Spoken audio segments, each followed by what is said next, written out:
Sa mga hindi pa nakakilala sa akin, baka inisip nyo lang ako ay isang content creator at ako ay isang podcaster lang. No, I'm Frank Miano. I'm the owner of 10 businesses here in the Philippines. Nagpapanggap lang ha, baka nagpapanggap. Ako sa point na nagawa ko na lahat, hindi naman nagawa, pero kaya ko na gawin lahat ng mga gusto ko. Lahat ng mga bansa kaya kong puntan in less than 2 years eh. Lahat ng pagkain kaya ko ubusin ng buong mundo in less than 2 years. Nagpapanggap lang ha, baka nagpapanggap. Isipin mo, bumili ako ng 4 na kotse cash.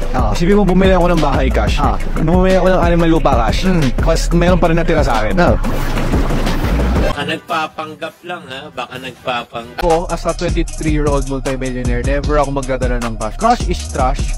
Nagpapanggap lang ha, baka nagpapanggap. Alam mo ba, yung card namin ni Irish, yung card namin yung black card, gago, meron na kaming 800,000 points. Yung 800,000 points na yun, ganun akong bumiling 12 or 15 na sapatos from Adidas. Pwede akong kumain na walang ginagastos for 30 days. Ganun kalupit yung card na yun. Nagpapanggap lang ha, baka nagpapanggap.